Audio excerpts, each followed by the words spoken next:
Breaking news mga kabayan, main battle tank ng Thailand na nabili sa China sumabog. Guess what? Sumabog ito hindi dahil sa tinamaan. Sumabog dahil ito ay depektibo. Nagkaroon ng problema ang main gun ng Thai Army Norinco VT-4 main battle tank na ikinasugat ng 3 crew ng Thailand. Takot kayong gamitin ng Thai Army ang nasabing mga tangke dahil sa nangyari. 2 sundalo naman ng Amerika at 1 interpreter ang nasawi at 3 pa ang sugatan dahil sa pag-ambush ng kalaban sa Syria. President Trump agad na inutos na gaganti ang Estados Unidos agad sa mga kalaban. Mr. President, will the U.S. retaliate against ISIS?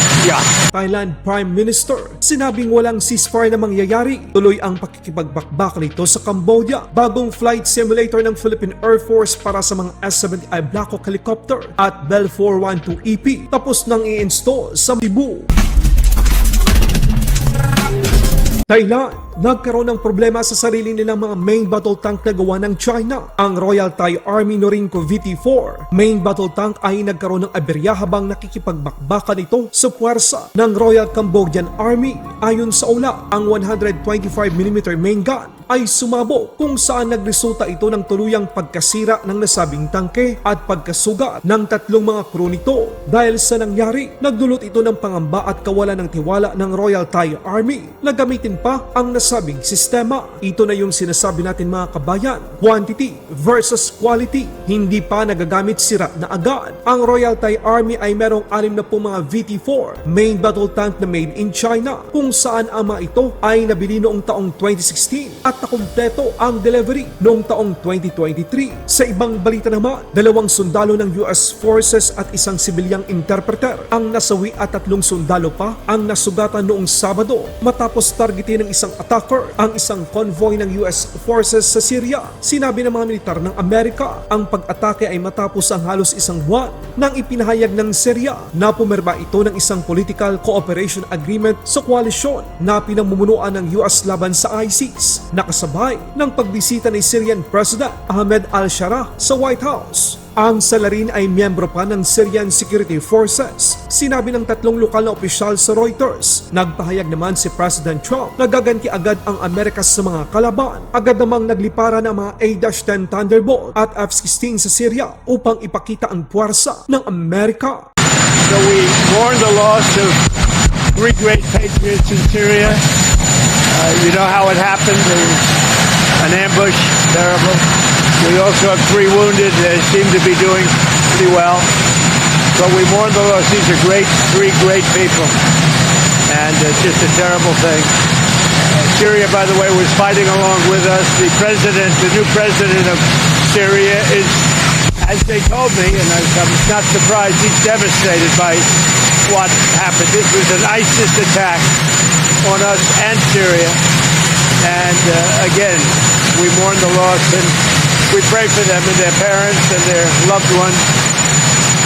Very, very sad. Mr. President, will the U.S. retaliate against ISIS? Yeah, we will. And will the U.S. forces attack again? You're going to be seeing. And should the U.S. still be in? We will retaliate. Thank you very much. Allahu Akbar.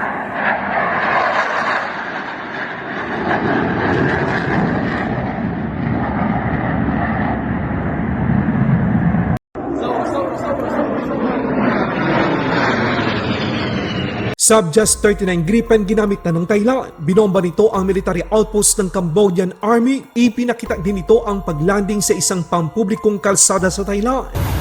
คิดการกันไว้ได้อย่างเต็มที่นะครับรัฐบาลให้การสนับสนุนทุกรูปแบบ จนกว่ากองทัพจะสิ้นสภาพใช่ไหมครับของกัมพูชาก องทัพเขาครับไม่ใช่กองทัพเราครับ ตัวสมเด็จ กองทัพเราไม่มี Kinumpirma naman ng Prime Minister ng Thailand na tuloy-tuloy ang laban. Walang ceasefire na magaganap. Ito ang kanyang sinabi sa mga reporter. Tuloy-tuloy ang pakikipaglaban ng Thai Army laban sa Royal Cambodian Army.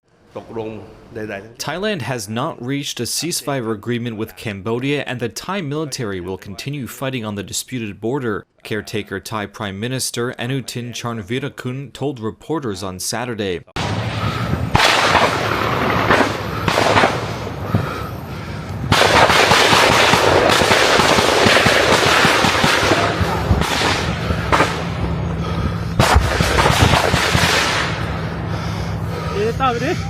Hả? Đi về đi.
រឹតប្រាយោជនេះចូល Hết pin nữa đây này. នេះរឹតនេះដល់សល់តែខេលនេះនេះផតាំងវាសុតនេះបោះថៃនោះទៅគោលនេះ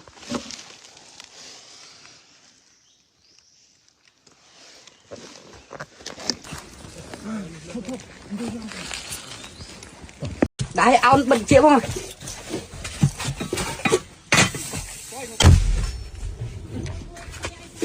Vui vui không? Xứ đặt pẹ đá lẹ. Cho pẹ đá chăm lẹ. Đặt lên. Hey. Bagong flight simulator ng Philippine Air Force para sa mga S-70i Black Hawk helicopter at Bell 412EP tapos nang i-install sa Cebu.